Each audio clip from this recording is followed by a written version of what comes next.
Eh bien, bonjour à tous. Je suis très content, très honoré d'être parmi vous aujourd'hui, parmi le club des entrepreneurs.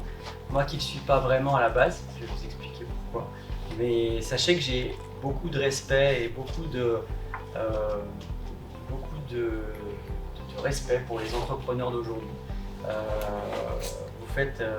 vous êtes lancé dans une aventure assez incroyable. Vous le verrez de vous-même dans les prochaines semaines, prochains mois, prochaines années qui se présenteront à vous. Mais voilà, sachez qu'entreprendre, c'est une belle chose. Et je vous souhaite en tout cas à tous plein de réussites, à la fois professionnelles et aussi personnelles. Parce que c'est une vraie aventure personnelle où on apprend tous les jours sur soi. Voilà. Je vais me présenter. Moi, Nicolas Gédet, je suis le dirigeant de Plein Nord Distribution, qui est une boîte de distribution basée à Langy-la-Caille. Voilà. Pour vous parler en quelques mots de Plein Nord, parce que c'est pas la thématique d'aujourd'hui, mais pour vous préciser un petit peu qui on est. Donc nous, on est une boîte de distribution donc dans l'outdoor qui existe depuis 35 ans, donc fondée par Nicolas Kiefer, une boîte qui a été, on va dire, le maître mot dans la boîte, c'est passion. En premier lieu par Nicolas et ensuite par les équipes et moi-même. On est drivé par la passion pour les activités. On est tous pratiquants. C'est pas un critère dans le recrutement, pas du tout. Mais on est tous pratiquants de sports différents. Mais on est passionné de sport, on est passionné de produits, très curieux. Des produits, des marques, l'histoire des marques. Et aussi passionné par les gens. Parce que la distribution, c'est quand même avant tout du commerce. Et que le commerce, c'est de l'humain, c'est de l'histoire humaine. Et même si on va beaucoup parler de stratégie de distribution, des canaux de distribution, sûrement parler de technologie, de ces choses-là, il ne faut pas oublier que ça reste de l'humain et que ça reste une relation humaine et que le commerce, c'est avant tout de la relation humaine et de l'écoute. Voilà. Ce qui est important, c'est que donc moi-même, je suis je suis drivé par le sport, hein. Ma vie, c'est le sport. J'ai beaucoup plus appris, je pense, à travers le sport qu'à travers l'école, malheureusement. Et aujourd'hui, j'essaye de mettre dans l'entreprise toutes les valeurs, toutes les leçons que j'ai pu apprendre dans mon expérience de sportif. D'accord ? Alors, je ne suis pas un sportif de haut niveau, loin de là, mais même en tant que sportif amateur, on en apprend tous les jours. Et aujourd'hui, mes collaborateurs pourraient vous en parler parce que je suis toujours en train de faire des parallèles avec le sport et l'entreprise, mais je réfléchis l'entreprise comme une équipe de sport et comme un projet sportif et non pas l'inverse. Voilà. Donc pour vous situer un petit peu Plein Nord, voilà, on est une équipe de 30 personnes. L'entreprise a été fondée en 89 par Nicolas Kiefer du côté de Salanches. Moi j'ai intégré l'entreprise en 2009 en tant que commercial. On était 4. J'étais le seul commercial, je faisais toute la France. Je sortais d'une expérience marketing chez Millet et j'avais envie de découvrir le métier de commercial, ça me plaisait bien. Donc à la base, je suis rentré chez Plein Nord parce qu'il y avait une marque qui me faisait rêver qui était Peak Performance. Et moi, venant de la montagne, venant d'une station de ski, Peak Performance me faisait rêver. Il y avait une seconde marque qui était accolée à Peak Performance, qui était une petite marque à l'époque qui s'appelait Scarpa. Et c'était une marque que je connaissais mais qui ne m'attirait pas vraiment. Et moi, je suis venu avant tout pour Peak. Et donc, nous voilà partis. Et donc, 4. À l'époque, l'entreprise fait environ 2 millions de chiffre d'affaires, déjà, ce qui est pas rien. Et donc, au fur et à mesure, quand on fait partie d'une petite structure qui se développe, et assez vite, en fait, le fondateur est parti parce que lui est parti de monter une filiale pour Peak Performance, où en fait, j'ai récupéré les rênes sans que j'ai rien demandé finalement. On m'a donné un peu le bébé comme ça en me disant écoute, il faut que tu t'en occupes maintenant. Et puis j'ai pris goût à ça. Et voilà, aujourd'hui, j'ai racheté l'entreprise à mon ancien patron associé. Et puis on est 30 personnes, on gère 10 marques sur la France. On est monté à 12, mais on est redescendu à 10. Ça pourrait être un sujet dont on parlera tout à l'heure. On est à la fois distributeur et à la fois master agency. Donc, je vous expliquerai aussi la différence. Voilà la répartition des collaborateurs, donc 11 commerciaux qui sont full intégrés chez Plein Nord, hein, d'accord, donc employés, 4 techniciens réparateurs, 7 personnes en back-office, 5 personnes au marketing et 2 personnes dédiées au D2C. On est organisé en 2 business units, une soft goods, une hard goods, où chaque business unit a sa propre équipe marketing et sa propre équipe commerciale. Les fonctions support comme le customer service, la compta, la réparation, ça c'est des fonctions qui servent pour toute l'entreprise, elles ne sont pas dédiées à une business unit ou à une autre. Voilà. On a 2 sites marchands, un site scarpa.fr et un site bigagnès.fr, on pourra en parler tout à l'heure si vous voulez, et puis un B2B sur notre site on va dire mère qui est plainnord.com. On gère les réseaux sociaux, notamment alors pour les marques qui acceptent, on les gère, comme ça a été le cas avec Scarpa. Aujourd'hui, on a à peu près 44 000 followers. On a une belle communauté qui ne cesse de grandir. On a un COPIL et un comité RSE depuis 2021 dans l'entreprise.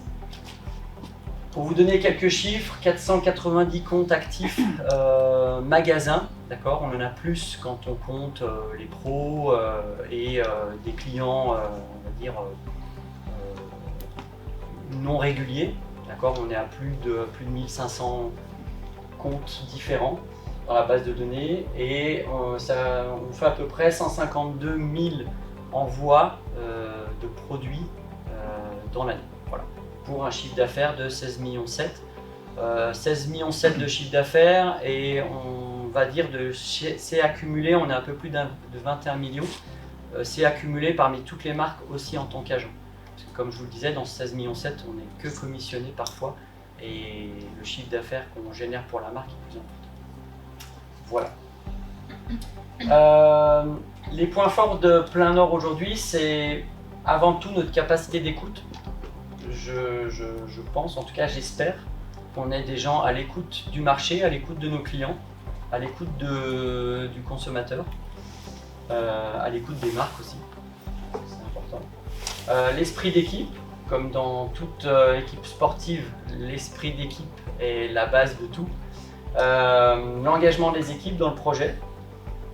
On propose un niveau de service élevé, en tout cas on essaye, on aime à le croire.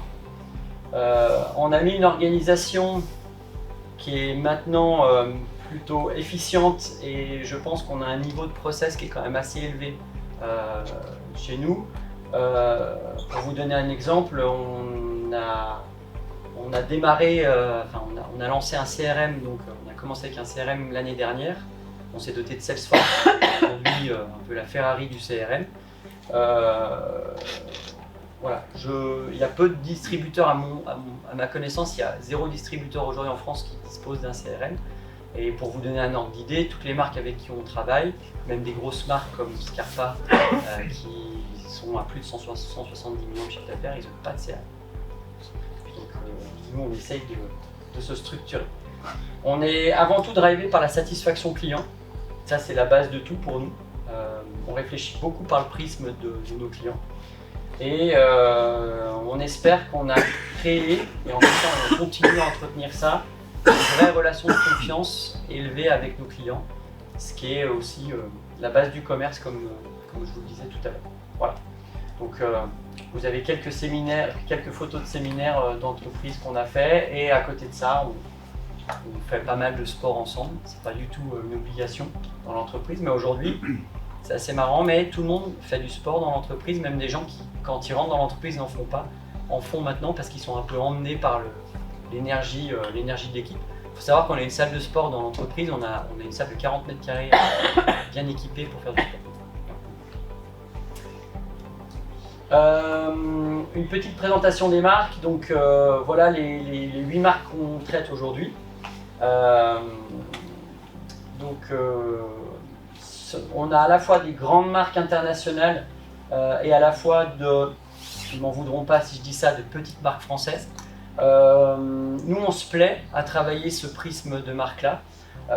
Pourquoi ? Parce qu'on s'est toujours considéré, et ça c'est l'héritage de Nicolas le fondateur, c'est qu'on s'est toujours considéré comme amoureux des produits et surtout notre métier c'est d'amener des nouvelles choses sur le marché. Et d'amener des nouvelles histoires, d'amener des nouvelles marques et de prendre des risques aussi avec ces marques-là. Parce que pour un distributeur, je dirais, travailler avec des grosses marques, c'est chouette, voilà, c'est cool, mais c'est facile. Et la difficulté, elle est plutôt d'aller chercher des petites marques et d'arriver à les faire monter et de les accompagner dans ce développement-là.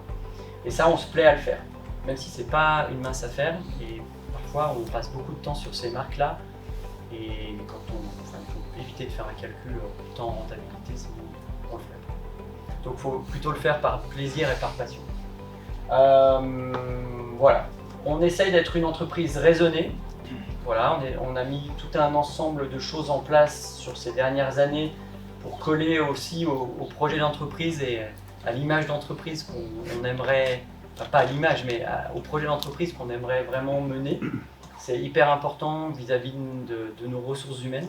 On veut des gens qui viennent, qui soient engagés dans le projet aussi, qui s'y retrouvent en termes de valeur. Et j'espère en tout cas qu'aujourd'hui les gens s'y retrouvent. On n'a pas beaucoup de turnover dans l'équipe, donc j'ose espérer que les gens sont satisfaits de l'avancée de l'entreprise sur ces sujets-là, même s'il y a encore un champ des possibles à réaliser très très vaste. Et ça c'est aussi très sympa de réfléchir à tout ça. Voilà. J'arrête de parler de plein nord et puis on attaque la présentation. Ouais, du coup, tu peux revenir en arrière. Merci beaucoup Nicolas pour la présentation. Je pense qu'effectivement c'est ce qui va alimenter tous les sujets qu'on va pouvoir aborder là, sur notamment les choix qui ont été faits au sein de Plein Nord et les retours d'expérience découlant aussi de ce positionnement-là.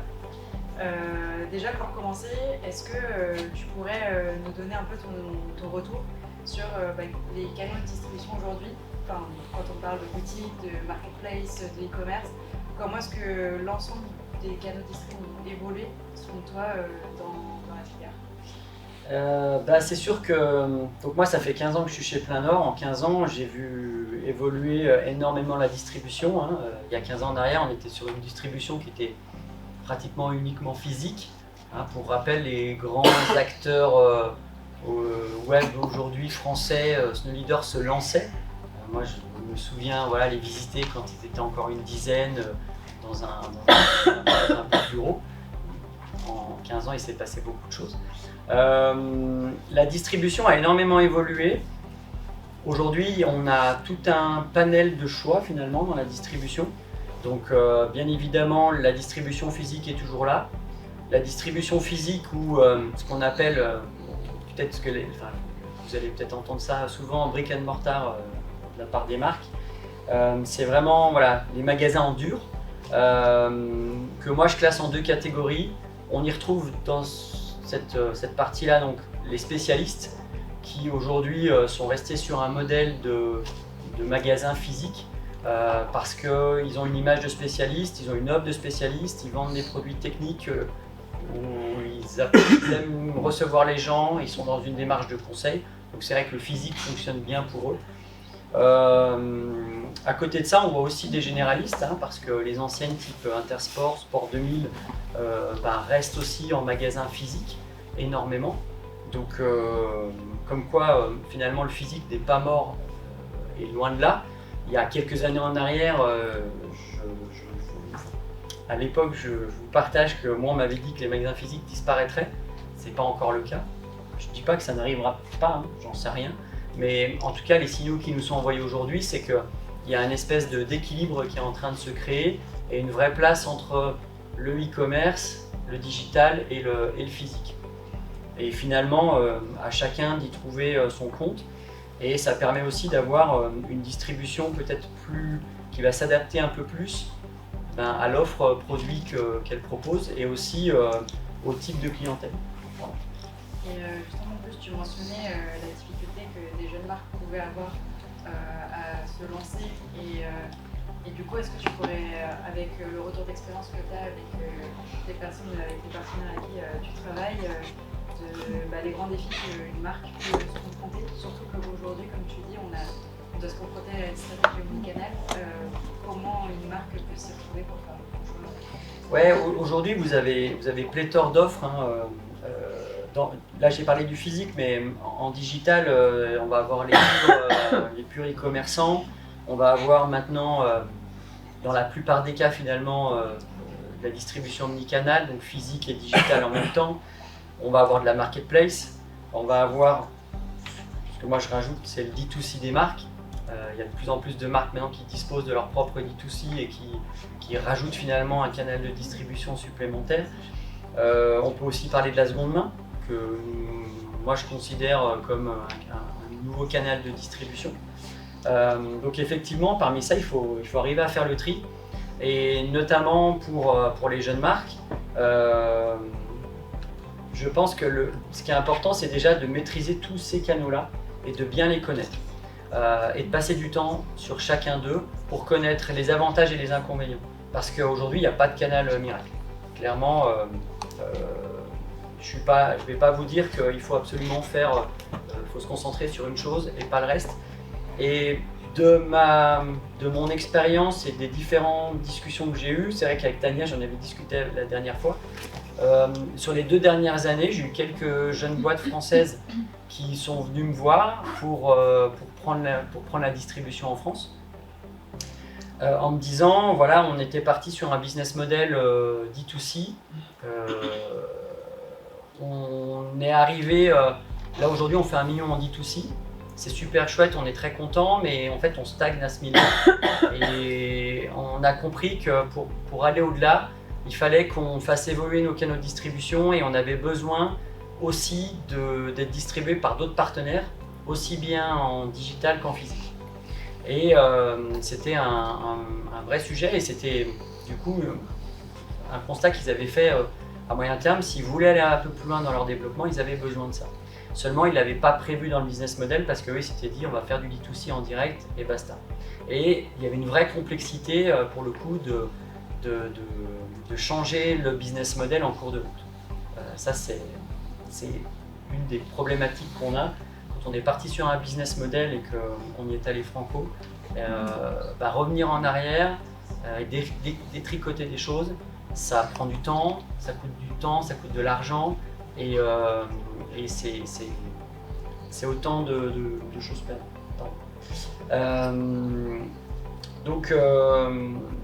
Et sur ces différents canaux, tu dis qu'il faudrait en tester pour qu'on puisse trouver les indicateurs clés qui puissent correspondre à l'esprit de la marque. Comment est-ce qu'on peut, quel conseil tu peux donner pour justement trouver un équilibre de marge sur ces différents canaux? La première chose à faire, c'est un basique, mais c'est important, c'est l'analyse de marché. Alors l'analyse de marché France et l'analyse de marché international. Je scinde bien les deux parce que je peux vous dire que en étant distributeur de 8 marques différentes, il m'arrive de rencontrer donc plein de distributeurs européens et internationaux dans les différents sales meetings. Et que maintenant, en plus, ça arrive qu'on ait des présentations de marché à faire. Et quand on s'intéresse aux différents marchés, le marché français est très différent du marché allemand, qui est très différent du marché anglais, qui est très différent du marché suisse, qui est très différent du marché américain. Donc surtout, ne pensez pas que l'idée que vous avez, que l'étude de marché que vous avez faite en France pourra être utilisée ensuite sur les autres marchés. Ça peut être une erreur. Voilà. Chaque marché est différent, le consommateur est différent, l'environnement compétitif des marques au sein des marchés est différent. Je le vois vraiment avec Scarpa où nous, on a certains concurrents ciblés sur la France qui n'existent pas dans d'autres pays. Et à l'inverse, on a des marques inexistantes en France qui sont très fortes dans d'autres pays. Donc c'est vraiment des choses à prendre en compte. Dans votre développement, c'est l'étude de marché et une étude de marché peut-être pays par pays ou zone par zone, parce qu'on a tendance à découper l'Europe en 3 zones. L'Europe du Sud, on va dire l'Espagne, France, Italie, où on a à peu près une même typologie de consommateurs et de détaillants. une zone composée de l'Allemagne, l'Autriche et la Suisse, là aussi qui se ressemblent un peu en termes d'habitude d'achat et de détaillants, et puis une zone plutôt nord où on retrouve les pays scandinaves et l'Angleterre avec pas mal de similitudes. Ça permet d'avoir une cohérence entre la stratégie de marque et puis l'expérience client au final. Exactement, parce que en fait la distribution, on est déjà dans l'expérience client. Et aujourd'hui, alors l'expérience client, c'est clairement un mot qui est central en marketing et en vente aujourd'hui pour les marques.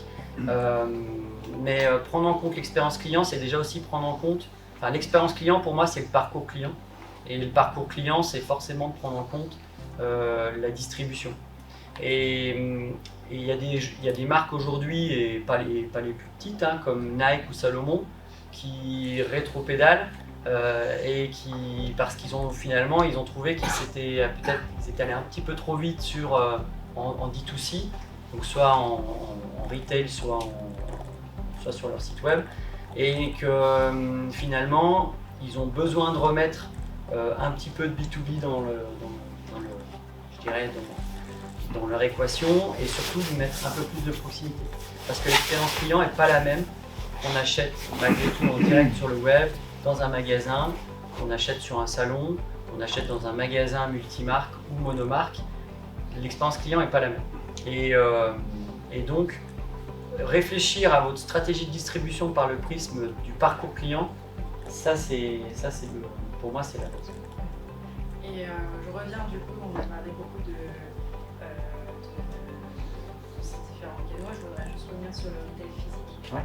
Qu'est-ce que tu en penses aujourd'hui, la place que ça peut avoir par rapport au digital dans la stratégie, pardon. Ouais, notre stratégie, et je parle, alors, tout ce que je dis est vraiment, c'est mon idée, mais je le dis pas comme absolument une vérité, hein, d'accord ? Mais c'est les choix qu'on a faits, et donc la stratégie aujourd'hui, c'est que nous, on est plutôt dans une distribution sélective en digital et dans une distribution, pour le coup, plus quantitative dans les magasins physiques. Dans les magasins physiques, alors ça nous arrive de dire non, hein, bien évidemment, si on trouve que le magasin n'est pas à la hauteur des marques, ne propose pas les bons services, ou que l'environnement de marque dans le magasin n'est pas le bon pour nous, on n'y va pas. Mais ça nous arrive moins souvent de dire non à un magasin physique qu'à un détaillant ou à une solution digitale, voilà. Qu'elle soit pure e-commerçant, omnicanal, voire même marketplace. On travaille très peu aujourd'hui avec les marketplaces. Mais pourquoi sélective sur le digital ? Parce que moi je considère que le digital, c'est quand même, il y a un principe de vase communicant, c'est un gâteau, et qu'en fait plus on aura de détaillants digitaux qui vendront nos produits, plus la part du gâteau se rétrécira pour chacun d'eux. Et donc au final, pour moi en amont, ça ne veut pas forcément dire beaucoup plus de volume et beaucoup plus de chiffres, mais ça veut dire plus de clients à gérer et plus de soucis à gérer. Parce que les clients digitaux, il y a vraiment des sujets très très importants avec eux, non pas forcément leur fait directement, mais aujourd'hui, ça c'est une des problématiques quand même centrales dans la distribution, qui est la politique de prix, puisque en Europe on est quand même sur une politique de prix libre, donc chaque détaillant choisit de vendre au prix qu'il le souhaite, mais aujourd'hui le marché, hein, on n'est pas du tout sur un marché français, mais grâce, je dirais, au web, on est vraiment sur un marché international, ou en tout cas au moins européen pour l'instant, mais international demain c'est sûr. Et clairement, il y a des grosses différences entre les marchés selon la situation de marché, selon la situation économique des pays. Typiquement, un pays qui était très, je dirais, sauvegardé jusque-là en termes de prix, en termes de distribution, qui était l'Allemagne, depuis 2 ans, et depuis, on va dire, les difficultés après Covid, c'est un marché qui a beaucoup de mal à repartir, c'est un marché où les grands comptes ont du mal à réenclencher une dynamique. C'est un marché où les grands comptes cassent beaucoup les prix. Et quand les grands comptes cassent les prix en Allemagne, ils ont des structures de base de sites en France. Et donc, le consommateur français, quand il achète, il peut très bien acheter via ce site allemand, il peut acheter via un site espagnol, via un site autrichien ou autre. Et ça, c'est vraiment une problématique à gérer parce que nous, en France, on essaie d'avoir une politique de prix plutôt saine pour essayer de conserver une chaîne de valeur la plus pérenne possible. Je vous le disais tout à l'heure, mais nous, on est dans un modèle d'entreprise raisonnée. Une entreprise raisonnée, c'est avec une vision de business durable qui s'inscrit dans le temps. Et moi, je considère que pour que mes clients s'inscrivent dans le temps avec moi, il faut que ces clients-là soient en bonne santé financière, génèrent de la marge et de la trésor pour continuer à se développer, à se structurer, à pouvoir commander plus, si possible chez moi, et à être payé dans les temps. Et forcément, quand vous avez un fort marché comme l'Allemagne, avec des grands comptes qui pèsent lourd, puisque là on parle de groupes qui pèsent 200, 300 millions d'euros de chiffre d'affaires, et qui commencent à mettre la pression sur les prix dès le début de saison d'hiver par exemple, en faisant moins 30 sur des nouveaux produits qui ne sont même pas encore arrivés sur le marché, ça pose question. Et surtout, ça vous pose question, ça pose question au détaillant, parce que le détaillant dit qu'est-ce que je dois faire? Est-ce que je dois m'aligner? Est-ce que je ne dois pas m'aligner? Si je m'aligne à moins 30, je réduis fortement ma marge. Qu'est-ce qui se passe? Qu'est-ce que vous me proposez, vous, en tant que marque? Est-ce que vous me compensez cette perte-là?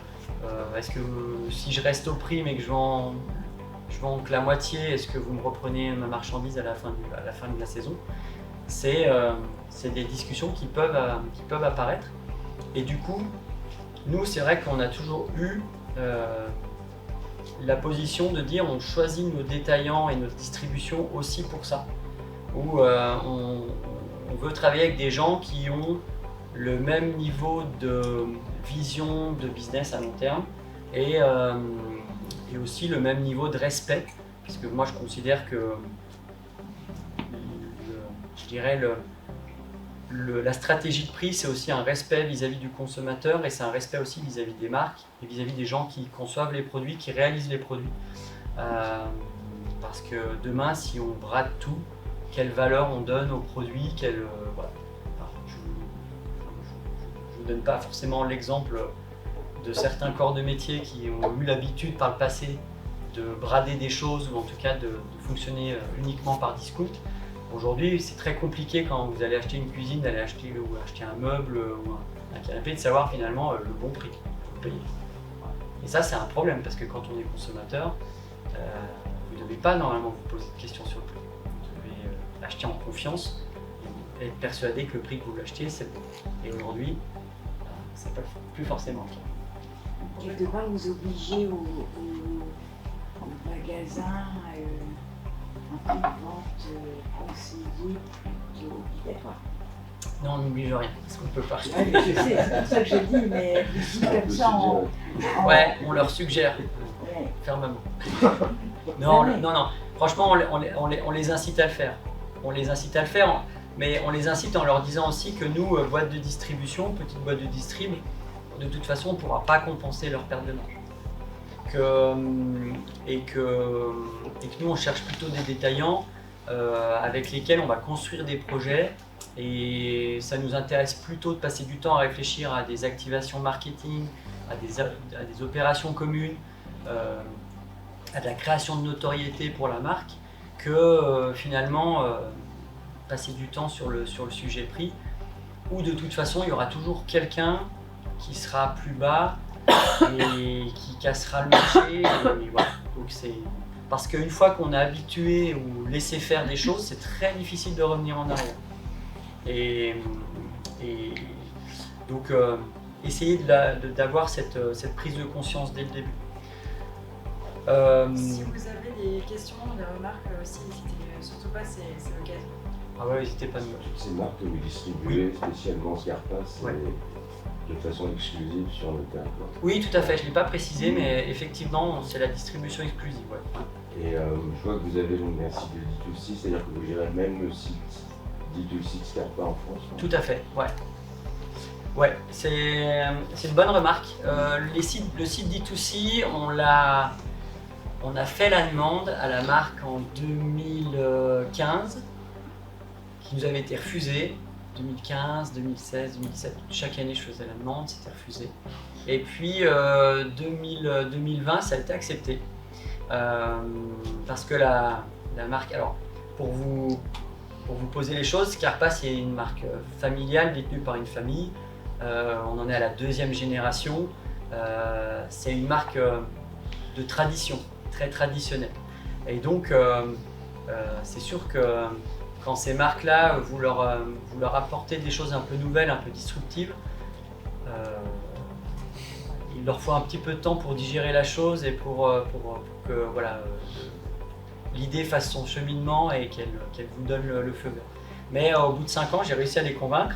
Et du coup, effectivement, alors, 2020, j'ai eu l'autorisation.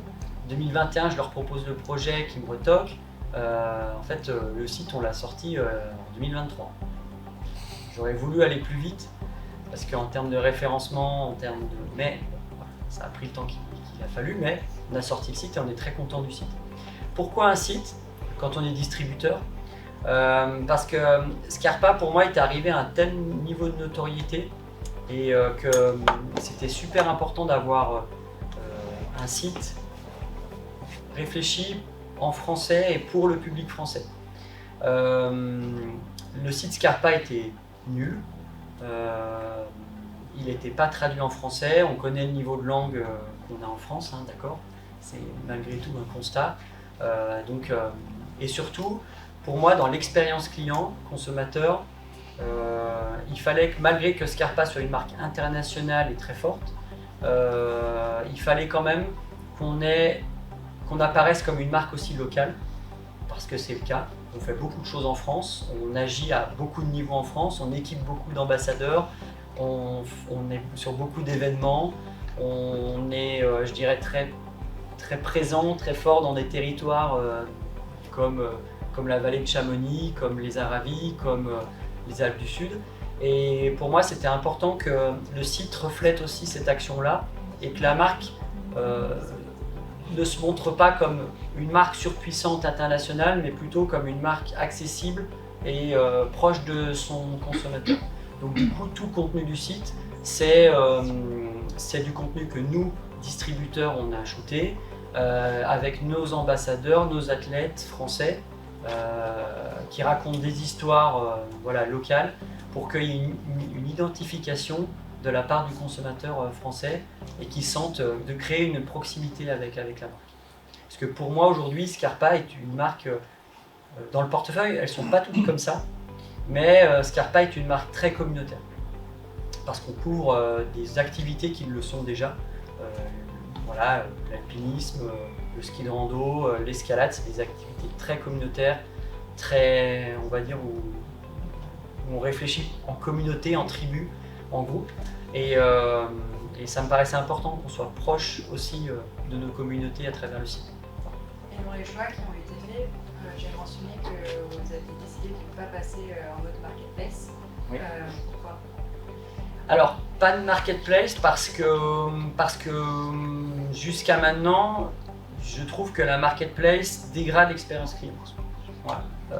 Le jour où il y aura une marketplace qui va vraiment amener une expérience client positive et plus, je dirais, meilleure que celle que nous on propose sur notre site ou via l'intermédiaire de nos détaillants web, je reviendrai sur la question et j'y réfléchirai avec plaisir, mais en tout cas, les solutions de marketplace qui nous ont été présentées ne m'ont jamais satisfait et je ne pense pas que la marketplace soit, en tout cas, pareil, sur une vision à long terme, soit positive. J'ai régulièrement des gens de marketplace sport qui sont venus me démarcher, des marketplaces généralistes type Amazon qui sont venus me démarcher en disant on a fait des études sur les 4 marques que vous avez, nous on est capable de vous apporter ce trafic-là, ces ventes-là, ça se chiffre en millions d'euros. Donc potentiellement on s'est assis sur ces millions d'euros-là, mais en réfléchissant plus sur ok, on va peut-être gagner des millions là à court terme, mais est-ce que ça ne va pas dégrader demain l'expérience client, l'image de la marque après-demain, et puis après-demain, est-ce que c'est pas finalement nos clients actuels qui vont baisser avec nous, et finalement voilà, on aura gagné d'un côté, on aura perdu de l'autre, on va se retrouver dans la même situation avec quand même les risques que représente une marketplace aujourd'hui, où on ne contrôle pas l'image de la marque, on ne contrôle pas forcément les prix, il y a une dépendance quand même à la marketplace liée à son référencement, et que je dirais dans les solutions internes qu'on met en place, on connaît le coût, donc on arrive déjà à savoir en termes de renta où on va. Sur une marketplace, c'est beaucoup plus compliqué et on peut avoir des très mauvaises surprises. Pas de questions, pas de réaction. Est-ce que votre client, il se met sur un marketplace? Est-ce que vos clients dessus? Oui, ouais, alors, pareil, on ne peut pas leur interdire de faire de la marketplace, mais on essaye de communiquer que nous, on n'est pas fan de cette chose-là, et que nous, du coup, déjà à titre perso, on ne le fait pas, donc on n'attend pas de nos clients qu'ils le fassent, mais malgré tout, il y en a qui le font. Et si ce n'est pas nos clients à nous français, on a des clients internationaux qui le sont. Aujourd'hui, sur la marketplace de Decathlon, si vous tapez Scarpa, vous allez trouver des détaillants qui vendent du Scarpa. Donc très peu de français, mais des détaillants espagnols, des détaillants italiens. Finalement, ça décadre aussi l'image de marque de Scarpa. Ouais, tout à fait. Ouais. Mais c'est un vrai sujet. Et si tu veux, je veux pas. En fait, je veux pas me dire bon bah finalement comme la marque y est, tant pis, on y va quand même. Je préfère me dire. Et aujourd'hui, le chiffre d'affaires, parce que j'ai eu les chiffres qui étaient générés par la marque sur la marketplace Decathlon, c'est 0. Donc aujourd'hui, typiquement, le consommateur, mais encore une fois, il faut partir du consommateur. Et nous, on a un catalogue de marques qui est quand même. Nous, on est sur des marques techniques, des marques plutôt premium, des marques relativement chères. On est sur ce positionnement-là. On en parlera peut-être un peu pourquoi ensuite, parce que c'est un choix de l'entreprise d'être sur ce positionnement-là. Mais typiquement, c'est vrai que sur ces marques-là, je ne suis pas sûr qu'aujourd'hui le consommateur de ces marques, ce soit un consommateur marketplace et qu'il aille sur une marketplace pour acheter ces produits-là. On a encore des marques plutôt spécialistes et effectivement, nous, le gros de notre réseau de distribution, sur les 500 comptes, c'est quand même beaucoup de spécialistes et même des spécialistes web, quoi. Je me posais la question, quand on veut attaquer, quand on est une marque, on veut attaquer plusieurs marchés, est-ce qu'il faut dédier un canal, selon toi, par marché? Par exemple, en Suisse, je fais de la marketplace, si on n'en veut pas. En France, plus du web. Ou est-ce qu'il faut tester plusieurs canaux sur chaque marché pour savoir? Non, il faut tester plusieurs canaux sur chaque marché parce que les marchés sont très différents les uns des autres. En France, on a encore un business qui est très très physique et très très tradit, en tout cas très conservateur. Donc tu connais le ratio physique-digital en France? Ouais. Non, je ne l'ai pas, mais pour te dire, aujourd'hui, les acteurs web en France, c'est EcoSport, 110-120 millions sur le site, Snow Leader qui doit faire 85 millions, après on doit avoir un Loop, j'espère ne pas me tromper, je ne me trompe pas, mais autour d'une vingtaine de millions d'euros. Private Sport Shop, je ne sais pas combien il représente, voilà. Alltrix, mais Alltrix, 70% du chiffre est fait quand même sur le vélo, donc 30% sur l'outdoor, donc 30% de Alltrix fait 200 millions si je ne dis pas de bêtises, donc voilà, vous avez 60 millions sur Alltrix. Ça c'est un peu la vision France. Quand en Allemagne, vous avez au moins 4 sites qui dépassent les 150 millions de chiffres. Quand vous avez un groupe qui s'appelle Tradin en Espagne, qui eux sont je crois à 300 millions si je dis pas de bêtises, enfin voilà, ça vous place. Vous voyez en fait le retard qu'on a. Et d'ailleurs, c'est ce qui fait dire que, et c'est le pari que font les acteurs web français en disant on a du retard en France. Normalement, à moyen terme, on devrait arriver au niveau des Allemands, au niveau des Espagnols. Voilà, le marché, c'est le pari qu'ils ont fait. Je ne sais pas si ça ne fonctionnera pas, je leur souhaite. Mais on est un petit peu en retard sur le... L'Italie aussi est plutôt comme nous, plutôt conservateur, beaucoup de points de vente, beaucoup de salons, et voilà, moins de sites. Moins de sites. Donc, pour répondre à ta question, parce que j'ai pas répondu du coup, pour moi, il faut vraiment s'intéresser à différents canaux et il faut pas en exclure aucun. Et moi, j'exclus pas la marketplace. Je dis juste qu'aujourd'hui, j'y suis pas, mais demain, on y sera peut-être. Je pense que l'idéal, c'est d'avoir un mix entre les différents canaux, parce que le web apporte des choses que le physique ne peut pas apporter et vice versa. Il faut un mix, il faut trouver un certain équilibre sur chaque marché, et je pense que notamment sur de nouveaux marchés, donc on parlait étrangers, ça peut être très intéressant via une marketplace ou via l'ouverture du site adressé au pays avec l'adresse URL, ça peut faire un premier step pour tester le marché. Ça oblige en plus de bosser le SEO. Ça oblige de faire des campagnes en SIA, ce qui est jamais mal, ce qui va permettre d'alimenter le marché, de commencer à rendre visible la marque sur le marché, travailler un peu la notoriété. Si t'es un marketplace, tu fais pas tout ça. Marketplace, SEO, tu peux etc. pas. Marketplace, tu peux pas. La notoriété, est-ce que Marketplace, c'est du fast business. Ouais. Le marketplace, c'est l'avantage de la marketplace, c'est que tu vas très vite. Tu bosses avec le référencement de la marketplace et en fait très vite tu as des commandes, très vite tu livres, très vite tu as du cash qui rentre. Donc ça c'est cool, mais en même temps tu construis rien pour l'avenir. Et l'autre avantage aussi de pouvoir tester ces différents canaux et de le faire dès le début, c'est aussi de se rendre compte, de trouver un équilibre, parce que si on va full dans le web, la vente en ligne, et qu'on atteint un plafond de verre, et qu'en fait tout le process de fabrication, de production, de logistique est fait en fonction de ça, et qu'en fait on se rend compte que pour trouver un équilibre et une pérennisation plus long terme de l'activité, qu'il faut du coup avoir d'autres canaux de distribution, mais du coup revoir tout le process, c'est faire un peu machine arrière qui peut être aussi coûteux. Ça c'est un sujet qu'on a aussi. Ouais, exactement. Et du coup, moi le second step suite à l'ouverture du marché en digital, c'est plutôt d'aller voir, de cibler un ou deux grands comptes et un ou deux spécialistes dans le pays, d'essayer d'implanter la marque, de pénétrer ce marché-là via ces 3 ou 4 clients-là. Je dis 3 ou 4 parce que la première année, voire même les 2 premières années, c'est plus facile d'avoir moins de clients et de s'en occuper bien que forcément d'ouvrir beaucoup de portes en disant en fait, plus on aura de portes et plus on aura un échantillon juste et on verra ce qui se passe. Ouais, mais encore faut-il pouvoir s'en occuper.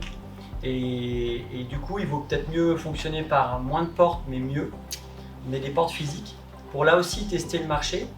Et en troisième rang, si les 2 premières étapes sont plutôt positives, aller vers réfléchir à une vraie structure de distribution dans le pays.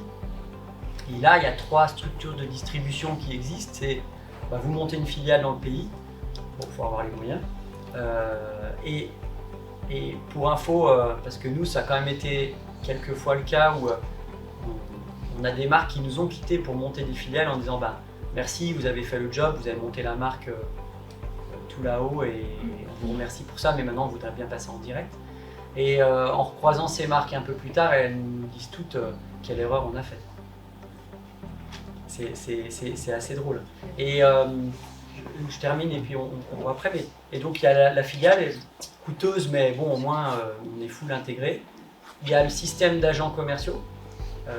Donc via une master agency où vous avez différents agents sur le territoire qui peut être une solution, avec des avantages et des inconvénients. De toute façon, il n'y a pas de solution. Et vous avez la solution de distributeurs comme les Plein Nord. Enfin, nous, on a les 2 casquettes. Mais aujourd'hui, typiquement, la valeur ajoutée que nous, je trouve, on apporte, c'est plutôt en tant que distributeur qu'agent. Voilà. Et je termine, pardon, parce que c'est un point important, c'est que le fait de fonctionner comme ça permet aussi de trouver, je pense, des agents ou des distributeurs plus facilement. Ça, c'est du vécu, c'est que nous, certaines marques qu'on a rentrées, c'est des marques qui nous ont été recommandées par des détaillants. Le Vieux Campeur, EcoSport, Snell, c'est des marques qui étaient déjà rentrées chez eux et qui, ils avaient, enfin, à la fois le détaillant, à la fois la marque disaient bon bah il faut qu'on passe un step. Qu'est-ce qu'on fait? Bah il faut que tu trouves un distributeur. Ok. Qui est-ce que tu me conseilles? Ben va voir Plein Nord, il bosse bien. Et du coup, nous on s'est souvent retrouvés, et encore hier, hein, j'avais un call avec une marque parce qu'elle a été recommandée. Enfin, on a été recommandé par un détaillant. Et ça se passe comme ça. Et en fait, quand nous, distributeurs, on reçoit une marque, on reçoit la demande d'une marque qui est recommandée par un autre détaillant, bah, c'est hyper safe pour nous. Parce qu'on sait que la marque, elle a déjà été testée, on voit que ça fonctionne et on y va en confiance. Que quand une marque n'a jamais été visible sur le marché, c'est plus risqué, c'est un coup de poker quand même pour un distributeur. J'ai une question technico-légale par rapport à. Donc, vous êtes distributeur sur des marques sur un territoire. Ouais, c'est ça. Quand tu fais le site en ligne, comment ça marche? Tu mets pas une frontière sur Internet? Non, mais en fait, tu sais, dans l'adresse de livraison, tu peux pas sélectionner hors France. Ah, On ne peut pas livrer hors France. Ouais. C'est juste une question, le portefeuille de marque, vous voulez pas aller vers le ski ou c'est parce que vous n'avez pas eu l'opportunité et vous vous dites que ce marché c'est fini? C'est une bonne question. Quand je suis rentré en 2009, 90% du chiffre d'affaires c'était le ski. On faisait 90-10. Et je dirais depuis ça, on s'est attelé à diversifier justement les activités de notre portefeuille. Et aujourd'hui, le ski représente 20% du chiffre d'affaires de l'entreprise. Voilà. Donc,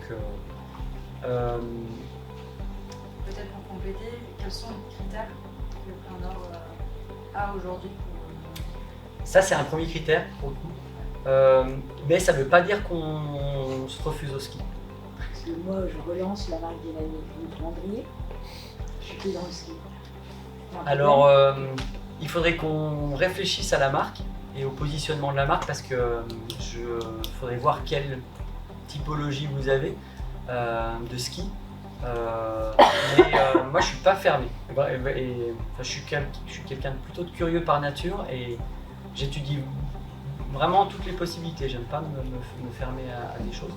Donc en fait, le ski, on dit pas non. Mais le ski, c'est toujours pareil, il faut trouver la bonne marque, il faut trouver la bonne histoire, il faut trouver aussi les critères de sélection, comme disait Taniane. Pour nous, c'est l'étude de marché d'ailleurs, d'abord. C'est où en est la demande, où en est le besoin. C'est le positionnement de la marque vis-à-vis de notre réseau de distribution et de notre portefeuille de marque. C'est la politique de prix de la marque. Je ne vous cache pas que c'est très important aujourd'hui où quand une marque étrangère vient me voir, je regarde comment elle est distribuée en Allemagne, en Espagne, en Italie. Et si je vois que la marque n'est pas contrôlée un minimum, moi j'y vais pas parce que je sais que ça va être des ennuis derrière à gérer et j'ai pas envie de ça. Bien évidemment, on regarde la partie engagement de la marque. Son niveau d'éco-responsabilité, où est-ce qu'ils produisent, comment ils produisent. Si vous regardez un petit peu, parce qu'on a eu quand même un shift de marque assez important ces dernières années, on a arrêté des marques, on a arrêté certaines marques qui étaient assez rémunératrices, mais on les a arrêtées parce qu'on s'y retrouvait plus, on n'avait plus de bon relationnel avec elles. Parce qu'on trouvait qu'elles n'allaient pas assez vite sur le volet éco-responsabilité et que nous, comme on se positionne comme on veut être le distributeur qui représente aussi ces marques-là avec un vrai discours et une vraie vérité derrière, je dirais, quand on n'était plus en adéquation, on a décidé d'arrêter avec ces marques. Si vous allez sur notre site actuellement, vous verrez plus de marques parce que là on l'a enlevé, mais on est en train d'arrêter notre pôle vélo parce qu'on avait un pôle vélo et on a décidé d'arrêter pour revenir et se recentrer sur l'outdoor pour plein de raisons. Mais voilà, des choix et je dirais des marques, on en fait beaucoup. Mais il faut et aujourd'hui, ce qu'on regarde, on veut des marques on cherche des marques plus inclusives qu'avant. Je dirais au tout début de Plein Nord, on était sur des marques très spécialistes et très niches. Je pense qu'on a alimenté ça aussi nous, avec Nicolas, parce qu'on était un peu de ce bois-là, on va dire à la base, et qu'aujourd'hui le marché, qui était un marché d'usage, parce que je vous parle d'une époque où on avait besoin de produits pour chaque activité, on achetait notre tenue de ski, il fallait une tenue pour le ski, une tenue pour l'alpi, une tenue pour la grimpe, il fallait vraiment une tenue pour la rando, une tenue pour le ski de rando, une tenue pour... Enfin, on avait des armoires pas possibles, on n'avait jamais les bons produits, jamais les bonnes chaussures, jamais les bons... Et là, moi, je sens que le marché il est quand même en train de tourner vers quand même plus un marché d'usage, mais un marché plutôt tourné vers la versatilité des produits et un produit de multi-usage en fait, qui peut être utilisé et réutilisé le plus souvent possible. Ouais, tu connais mon souci par rapport aux différents marchés. Moi, je fais des sacs à dos qui sont vendus sur plusieurs marchés différents. Et on en a beaucoup parlé, ça, où les agents, typiquement, moi je cherchais des agents pendant longtemps, mais soit ils étaient dans l'outdoor, soit ils étaient dans le lifestyle, soit ils étaient sur le vélo. Et en tant que marque, c'est très compliqué de trouver des agents qui se partageraient un même marché, donc la France par exemple, mais sur différents portefeuilles. Sachant que, comme tu es en train de le dire, il y a de plus en plus d'usages qui sont un sac à dos, on peut très bien l'utiliser pour aller au boulot, pour faire du ski. Donc comment on arrive, on n'a toujours pas la solution aujourd'hui? Non, on n'a pas la solution parce que en fait la solution elle va venir du marché et notamment de la distribution. Et il faut que la distribution elle évolue. Et aujourd'hui en France, en tout cas on n'a pas une distribution elle est en train d'évoluer parce qu'on le voit quand même, mais elle évolue lentement par rapport aux besoins consommateurs qui lui poussent pour quand même plus de versatilité dans les produits et des produits multi-usages. Mais en fait le multi-usage ça va devenir en fait une norme demain parce que les prix malheureusement des produits sont voués à augmenter, hein, d'accord? J'ai 15 ans, j'ai jamais vu un produit baisser. Donc au mieux les prix vont se maintenir, au pire des cas les prix continueront à augmenter de produits. Et donc pour le consommateur ça veut dire que si on ne parle pas au consommateur corps hyper spécialiste qui lui pratique et veut absolument son sac à dos dédié pour la pratique du ski de randonnée, et ben en fait les 90% restants des consommateurs, eux ils aiment bien savoir que leur sac pourra servir en ski de randonnée l'hiver, en randonnée l'été, en voyage ou même pour bosser quoi. Voilà. Et moi c'est un peu le pari que je fais, c'est ma vision. Mais clairement aujourd'hui, sur certaines marques qu'on a et qui portent cette vision-là, aujourd'hui on n'arrive pas encore à les distribuer correctement parce qu'on n'a pas le réseau de distribution qui convient. Donc quand on va voir un réseau de distribution, on nous dit ça c'est trop outdoor. Et puis quand on va dans l'outdoor, on nous dit non ça c'est trop lifestyle. Et puis quand on va dans le vélo, on nous dit non ça c'est trop outdoor. Et voilà, c'est un sujet. Mais oui, tu le connais aussi bien. Est-ce que... Mais les choses changent, mais il faut être optimiste là-dessus et il faut se montrer patient. Encore faut-il pouvoir être patient. Tu parlais de Alltrix tout à l'heure, je sais qu'ils ont beaucoup développé le Figital, donc expérience digitale en magasin physique. Est-ce que vous avez testé? Qu'est-ce que tu en penses? Ouais, aujourd'hui, je dirais Alltrix, mais beaucoup d'autres, parce que la plupart des détaillants sont à la fois, enfin les gros détaillants sont à la fois digitaux et physiques. Même un Snow Leader a choisi en fait le physique, mais en mode petit magasin et version un peu showroom, et aller vers le physique. Le digital pour moi c'est la clé parce que je pense quand même malgré tout que dans notre industrie où on vend principalement des produits techniques, des produits chers, le consommateur il a besoin de réassurance, il a besoin de faire confiance. Et la réassurance, aujourd'hui on l'a quand même beaucoup par le lien humain, par le lien physique. Et de savoir qu'il y a des boutiques en dur qui existent, qu'il a une boutique en dur à côté de chez lui, où le jour où il aura un problème, où il peut aller poser des questions, ça rassure le consommateur. Et Alltrix, comme beaucoup d'autres, ont compris ça et ont compris la force du physique pour créer aussi des communautés, ou en tout cas pour réunir la communauté. Combien aujourd'hui de magasins organisent, et on en fait partie, des sessions d'escalade dans les salles, des sessions de running, et en fait à chaque fois les départs et les arrivées se font depuis les magasins. Donc en fait les magasins vont un peu au-delà maintenant du rôle de simplement de zone de vente, c'est plutôt dans des zones de réception de public pour finalement différentes choses. Vous avez des projections de films, enfin nous ça nous arrive de faire des projections de films avec des athlètes dans certains magasins, de mettre en avant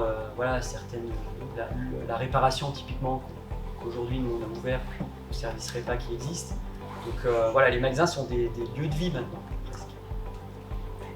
Est-ce que ça t'est déjà arrivé de pouvoir collaborer avec une marque, éventuellement tester une nouvelle catégorie et que ça n'a pas fonctionné? Est-ce que tu pourrais peut-être faire un retour aussi sur est-ce que c'est arrivé et comment est-ce que tu l'as géré? Tu veux dire si quand j'ai, on a testé une marque, on a pris une marque, ouais. Ouais, typiquement, on avait pris une marque d'accessoires de ski, de casques, protection de ski, masques, une très belle marque, en plus qui faisait des très beaux produits. Et on n'a pas réussi. On n'a pas réussi. Et c'est assez marrant parce que du coup on a arrêté nous notre propre chef parce qu'on s'est rendu compte qu'on n'allait pas réussir à le faire. À la base, on a pris cette marque en se disant on a Scarpa, on a Gecko. À l'époque, on avait une marque qui s'appelait Jean de Berg, je ne sais pas si ça vous parle, qui est de ski, qui avait pris la suite de Peak Performance chez nous, quand Peak est parti. Et du coup, on s'est dit, finalement, on allait détailler en station. On est basé à Annecy. Vendre de la protection de ski, on sait faire, il n'y a pas de souci. Et en fait, on s'est pris les pieds dans le tapis. On n'a pas su le faire, on a mal fait. Et c'est vraiment propre à nous parce que, je vous dis, les produits, la marque, tout était là, toutes les cases étaient cochées pour réussir. Et en fait, on ne l'a pas fait. Et rétrospectivement, quand on analyse ça, on s'est dit que Plein Nord, on n'était pas du tout un distributeur de... On était très mal implanté en station. En fait, nous, on est plutôt un distributeur de zones urbaines. C'est assez drôle parce qu'on a un catalogue de marques qui est plutôt... Et à l'époque, était encore vraiment tourné montagne. On avait une image très montagne, très corps. Nico et moi, on avait une image très... Enfin, lui habitant à Combloux, moi venant de Morzine, on avait une image très station, très... Et au final, ça n'a pas marché parce que finalement, notre réseau de distribution, on s'en était pas rendu compte sur le moment, c'est après. Finalement, la plupart de notre réseau de distribution et la plupart des points de vente dynamiques qu'on avait, c'est-à-dire avec les forts développements, ils étaient plutôt en zone urbaine.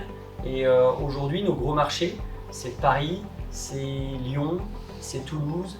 En fait, c'est là où on fait le plus de business avec Plein Nord et plus du tout Et pas du tout comme nous on le pensait à l'époque, on avait l'impression qu'on vivait à travers la région Rhône-Alpes et Chamonix, Annecy et Chambéry. Quoi. Donc ça c'est un échec. Il y en a eu Une d'autres. expérience. Il y en a eu d'autres. Pourtant, avec Scarpa, Mais des échecs. Mais il les a. Ce qu'il les vend, ça c'est encore une autre question. Typiquement, Scarpa est une marque emblématique de la montagne et c'est en montagne qu'on est le moins.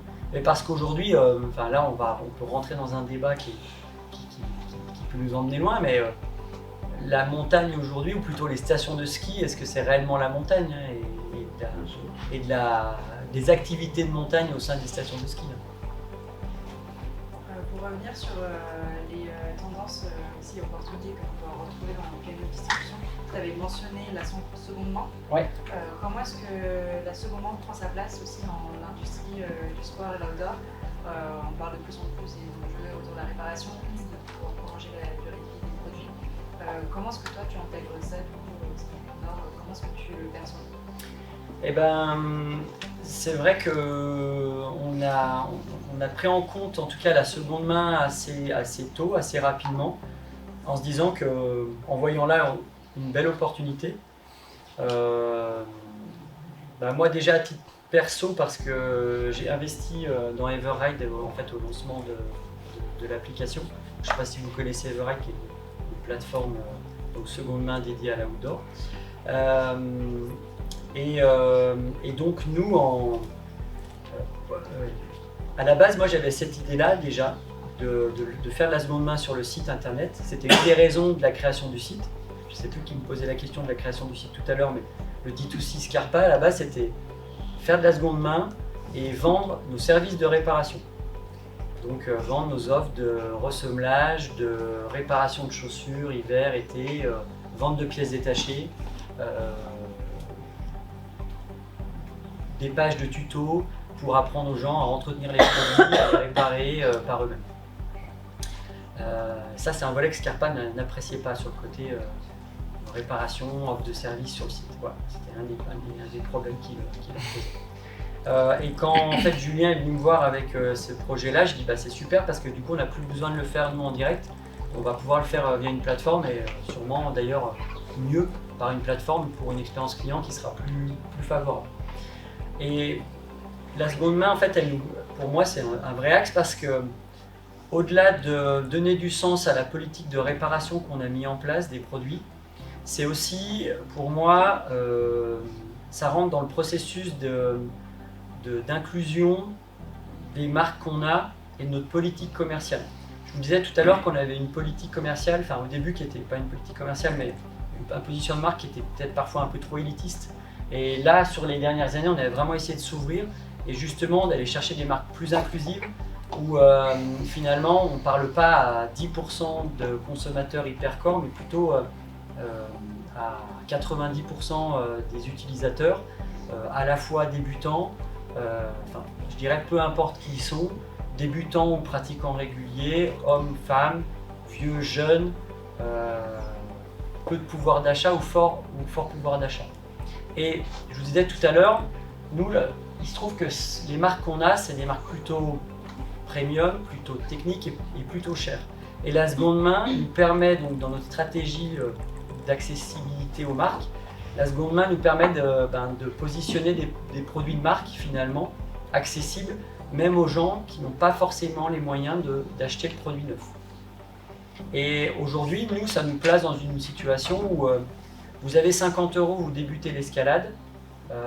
Quand on débute l'escalade, on ne sait jamais si l'escalade ça nous plaît, comme n'importe quel sport. Donc en général, le réflexe que beaucoup de gens avaient, c'était je vais chez Decathlon, je m'équipe à bas prix, je teste et puis si ça me plaît, je vends. Maintenant, il existe une autre possibilité. Je vais tester l'escalade, je ne sais pas si ça me plaît. Je vais acheter ma paire de chaussons reconditionnés sur Everride pour 50 €. Et à 50 €, j'ai un chausson d'une marque, j'ai un chausson Scarpa.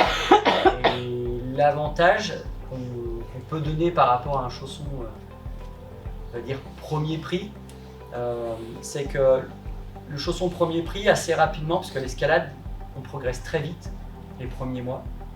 Donc assez vite, on se trouve limité par le chausson, mais finalement, quand vous adhérez à l'activité, un mois ou deux après, il faut racheter déjà une paire de chaussons. Puis là, vous avez besoin d'une paire de chaussons quand même plutôt intermédiaire. Donc vous êtes déjà dans des niveaux de prix entre 80 et 100 euros. Donc finalement, en 2 mois, vous avez dépensé 150 euros. Alors que potentiellement, en achetant un produit de marque, un peu plus technique, mais reconditionné à 50 euros, eh ben, en fait, ce produit-là va pouvoir vous accompagner beaucoup plus longtemps, au moins les 6 premiers mois, voire même, je pense, la première année aisément. Et du coup, à la fin, c'est un gain, enfin, vous y gagnez financièrement. Et nous, en tant que marque, on a pu toucher un consommateur qu'on n'avait pas l'habitude de toucher.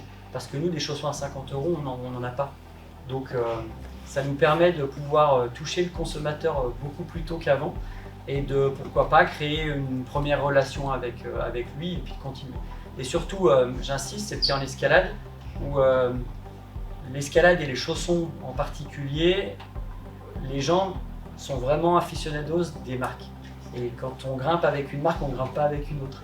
Et on l'a vu parce que nous, pour se faire une place dans l'escalade, et aujourd'hui on a la chance d'être devenu numéro 1 du marché, mais on a galéré. Il y a 15 ans, quand je suis rentré chez Scarpa, j'avais des clients et des grands clients qui me disaient « La Sportiva numéro 1, jamais, arrête de perdre ton temps.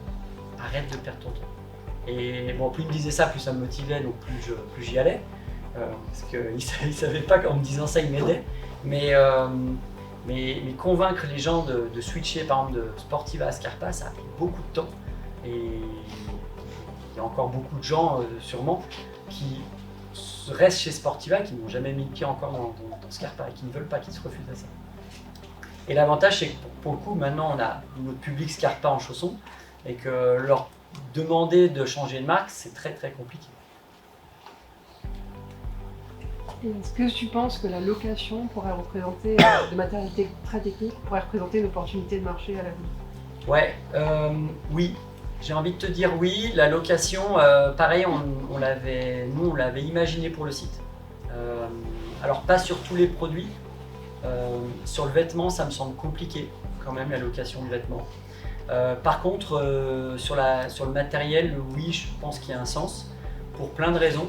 La première, c'est que je pense qu'on est de plus en plus, les consommateurs globalement sont des consommateurs outdoor et pas seulement plus seulement des skieurs ou des grimpeurs ou des coureurs ou voilà. C'était le cas avant, un grimpeur il grimpait, il faisait rien d'autre. Si vous nous parlez d'un autre sport, il le dénivre. Aujourd'hui, les mecs courent, ils font plein de trucs. Et typiquement, l'escalade, on va en salle de bloc, on découvre l'escalade. La location de chaussons se fait bien aussi pour découvrir ce sport dans un cadre. Ouais, la location de chaussons en salle, elle fonctionne vraiment bien. Mais aujourd'hui, les gens, nous on se rend compte dans notre communauté de 44 000 followers qu'on a, on voit bien l'intérêt qu'ils ont et ils ont l'intérêt pour plein de sports. Quand on leur propose de faire des stages de cascade de glace, quand on leur propose de tester le ski de randonnée, d'aller vers des activités un peu différentes, ils sont hyper moteurs. Seulement, cascade de glace, faut un équipement, une paire de chaussures de cascade, aujourd'hui, c'est 500, 600, 700 euros neufs. Bon. Sur les plateformes de seconde main, vous les aurez à 200, 250 euros, donc ça devient plus accessible quand même, si vous débutez ou si vous essayez. Mais pour le coup, la location, pour moi, c'est aussi entretenir ce public-là et entretenir l'activité. Parce que sinon, typiquement, la cascade de glace, ça va devenir un sport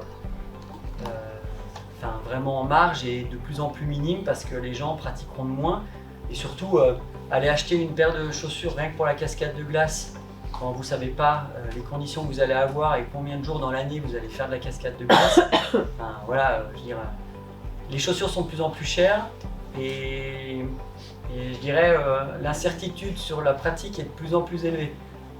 Là, vous n'avez pas le bon cocktail pour faire des ventes. Donc, il faut trouver des solutions et je pense que la location peut en être vraiment. Est-ce que les marques, pardon, après je laisse la parole, est-ce que les marques vont dans cette optique-là en faisant des produits plus durables ou pas tellement parce qu'elles y voient peut-être pas l'intérêt économique tout de suite?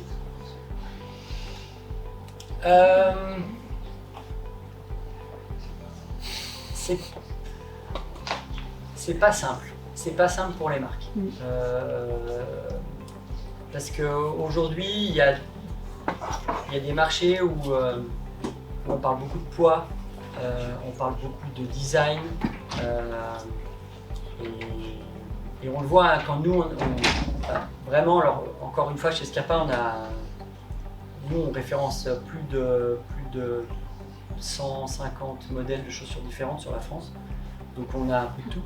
Et on voit que aujourd'hui l'argument ce produit-là est extrêmement durable, ça fait pas mouche. Ça fait pas mouche auprès de nos détaillants et ça fait pas mouche auprès du consommateur.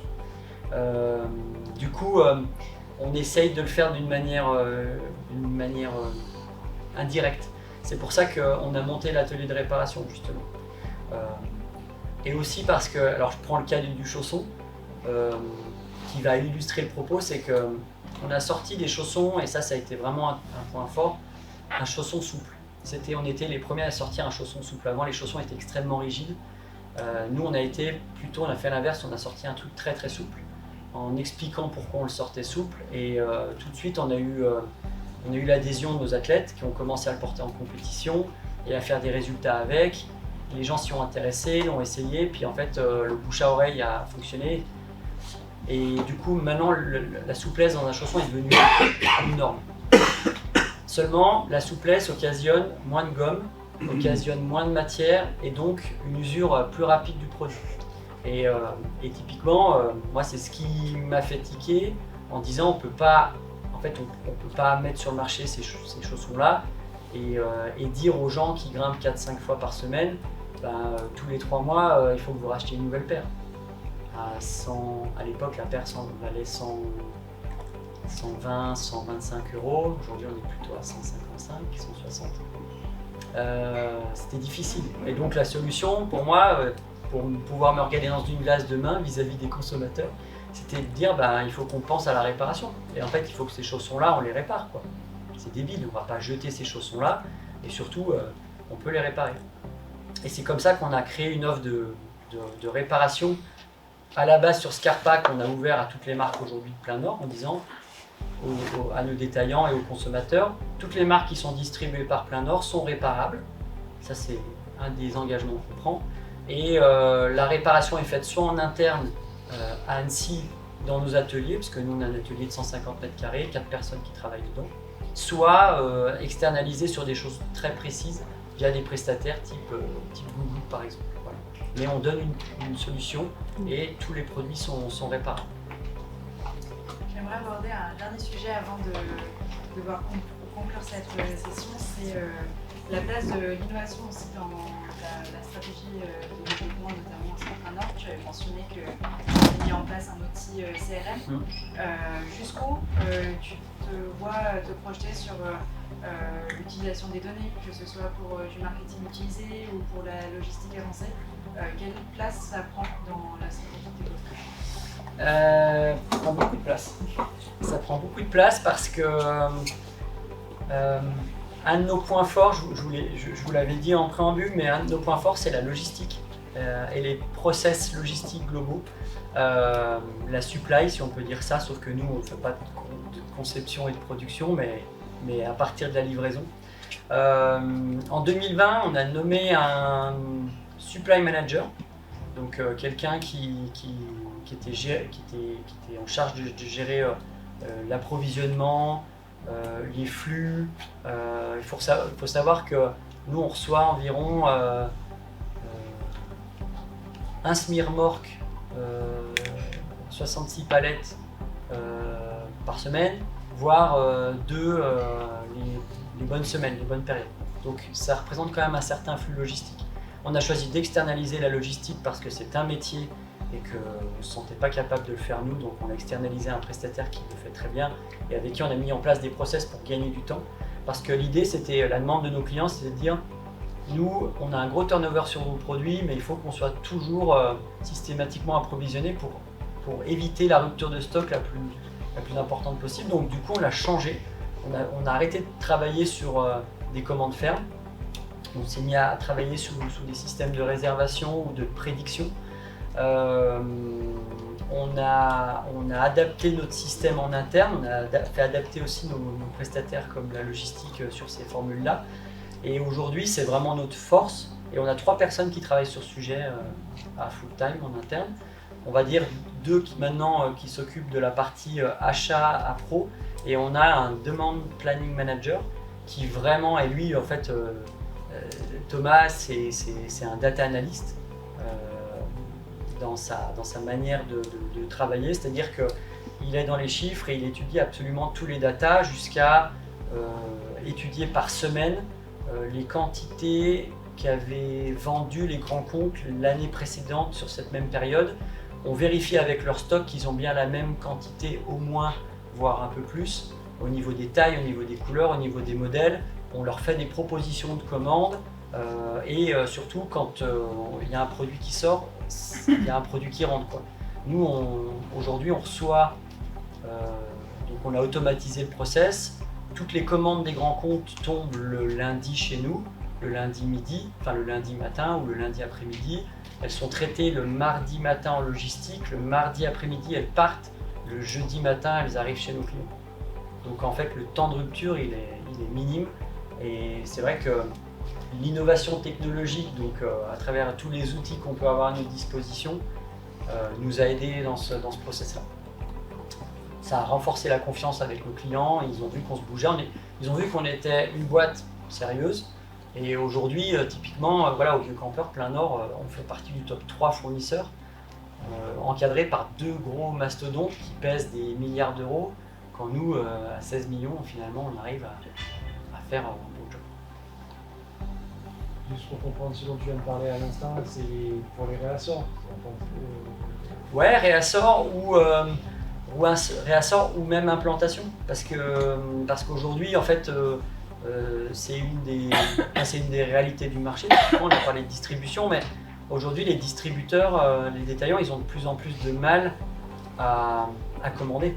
C'est très compliqué de commander. Et ça, c'est quelque chose, je me l'étais noté, mais effectivement, c'est un point de vigilance à avoir pour vous, c'est que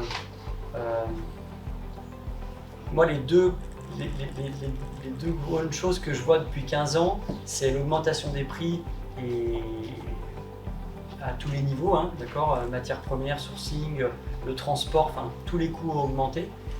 Donc c'est quand même à le prendre en compte que peut-être potentiellement dans la suite ça va quand même continuer à augmenter. Et la deuxième chose c'est le lead time entre les commandes, l'achat des matières premières, la production, les livraisons. Là aussi tout a augmenté. Hélène, je me tourne vers Hélène parce que je pense qu'elle sait de quoi je parle, mais voilà. Et du coup on a avancé aujourd'hui les périodes de commande, à la fois été et hiver pour les détaillants. Mais je vous prends le cas de l'hiver par exemple, pour un détaillant, plus on avance les deadlines pour les commandes, je dirais qu'aujourd'hui le marché est fou parce qu'en fait on va à rebours de ce qu'il faudrait faire. On a des hivers qui commencent de plus en plus tard et qui durent de moins en moins longtemps et on demande à nos clients de se positionner de plus en plus tôt et d'avoir une vision de plus en plus tôt sur ce qui va se passer. Donc en fait il ne faut pas qu'on s'étonne si après il y a des changements dans le comportement d'achat des magasins, s'il y a un changement dans la typologie de produits qu'ils achètent, parce que effectivement moi aujourd'hui je suis magasin, me positionner sur des commandes de skiwear au mois d'octobre, quand il fait 25 degrés à Annecy, c'est compliqué quoi. Du coup tu fais comment? Tu fais sur du forecast avec ton analyste là? Parce que si les précommandes sont plus là. Ouais. Nous aujourd'hui chez Scarpa, on est capable de passer. Nous les deux, alors chez Scarpa on a des fenêtres de commande tous les mois, mais on commence au mois de novembre. Donc on a passé une première commande novembre, décembre. Les 2 premières commandes on les fait à l'aveugle. On n'a pas vu un client, on n'a pas une commande dans la machine. Mais vu que tu as une commande tous les mois, tu peux ajuster quand même. Exactement. Ouais. Moi par exemple, j'ai qu'une fabrication par saison. Ouais. Ouais. C'est sûr que toi t'as pas le droit à l'erreur, il faut que tu vises juste. Et ça c'est compliqué. Et on va dire, je te le souhaite, plus tard avec le volume, du coup tu pourras avoir plusieurs fenêtres. Ouais. Et ce qui va Et ça, c'est un vrai sujet, hein, parce que aujourd'hui, nous, en tant que distributeur, le stock, c'est un sujet. Nous, on porte environ, allez, on va dire, notre stock minimum, on est à 2,5 millions, et ça nous est arrivé de monter à 3,5 millions, 4 millions de stock. Voilà. On va prendre une dernière question. Justement, je voulais poser des questions par rapport à ce stock. Ça, vous avez réussi à le financer en fonds propres, en interne, Ouais. ou c'était Ouais. au fur et à mesure de l'activité? Ouais. En fait, on a fonctionné on va dire en bon sens paysan. C'est-à-dire qu'on y est allé petit à petit en fait avec l'entreprise. Et on n'a jamais voulu brûler les étapes et aller trop vite dans le développement de l'entreprise. Et en fait, on s'est vraiment structuré step by step. Alors on a pris notre temps et peut-être qu'on aurait pu aller sûrement plus vite, on aurait pu prendre des parts de marché. Mais avec du recul, si c'était à refaire, je le ferais exactement de la même façon. Et aujourd'hui, effectivement, on avait des lignes d'encours qui étaient faibles au début, hein, les lignes d'encours bancaires qu'on utilisait. Et puis petit à petit, on est arrivé à se constituer une trésor. Le fait qu'on soit plus hiver dépendant, mais qu'on travaille toute l'année, ça nous a aussi aidé, hein, parce qu'on avait des flux de trésor. En fait, nos flux de trésor aujourd'hui sont vraiment lissés sur l'année. Tout ça nous a permis de nous assurer une dépendance. Et aujourd'hui, on n'a plus besoin des banques. En fait, on s'autofinance, on autofinance le stock, les achats par nous-mêmes. Et après, j'ai des excellentes relations avec les banques. On ne fait plus rien avec eux, mais peut-être qu'un jour on aura besoin d'eux et on sera content de les retrouver à ce moment-là. Hein. Ou si on a un projet de développement fort, on sera content d'être accompagné par une banque. Mais c'est sûr qu'aujourd'hui, la dépendance et la liberté, c'est quand même... et si, parce que je crois que c'est ça, il faut qu'on termine. Si c'est, on va dire, le dernier mot, le dernier message que je peux vous faire passer, peut-être pas sur la distribution, mais sur une question plutôt, une vision d'entrepreneur, c'est faites attention à votre liberté. Parce qu'en fait, ce qui est grisant dans ce boulot, c'est la liberté qu'on a, la liberté d'agir, la liberté de bouger, la liberté de faire ce qu'on veut et de faire comme on le veut. Et parfois, je trouve que aujourd'hui, par différents mécanismes de financement, comme par exemple des levées de fonds, je trouve que c'est une notion qu'on ne prend pas forcément en compte. On veut se développer vite, on veut aller vite, et du coup, on lève des fonds, on accueille des investisseurs, mais ça peut être, si on ne choisit pas ces investisseurs, ça peut être au détriment de sa liberté.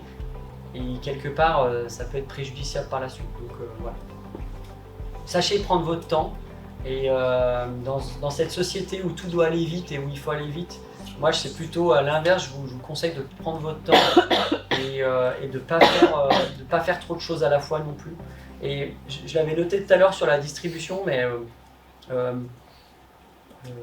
n'ouvrez pas tous les canaux de distribution en même temps. Faites-le step by step. Essayez d'évaluer chaque canal de distribution. C'est un peu comme... pour moi, la distribution, c'est comme un jeu d'échecs. Je ne sais pas si vous jouez aux échecs, mais il faut avancer ses pièces, une par une. Il faut avoir une stratégie, il faut avoir une vision quand on joue. Mais les pièces, on les avance qu'une par une.